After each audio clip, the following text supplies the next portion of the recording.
حضرت یزید بن اوس سے روایت ہے کہ حضرت ابو موسیٰ اشعری رضی اللہ عنہ بے ہوش ہو گئے تو ان کی ایک لونڈی جو ان کے بچوں کی ماں بھی تھی رونے لگی۔ جب وہ ہوش میں آئے تو اس سے فرمایا، کیا تجھے وہ بات نہیں پہنچی جو رسول اللہ صلی اللہ علیہ وسلم نے فرمائی ہے؟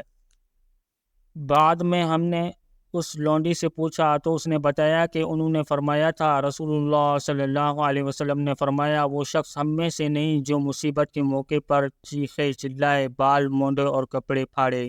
سنن نسائی، حدیث نمبر 1866۔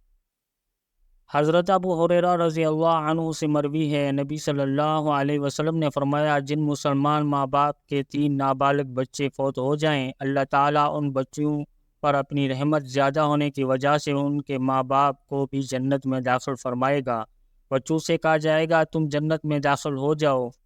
وہ کہیں گے، ہم تب جائیں گے جب ہمارے ماں باپ بھی جنت میں جائیں۔ تو پھر فرمایا جائے گا، تم اور تمہارے ماں باپ سب جنت میں داخل ہو جاؤ۔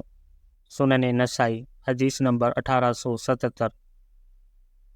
حضرت ابو ہریرہ رضی اللہ عنہ سے روایت ہے کہ ایک عورت رسول اللہ صلی اللہ علیہ وسلم کے پاس اپنے مریض بیٹے کو لے کر آئی اور کہنے لگی، اے اللہ کے رسول، مجھے اس کی موت کا خطرہ ہے جبکہ پہلے بھی میرے 3 بچے مر چکے ہیں۔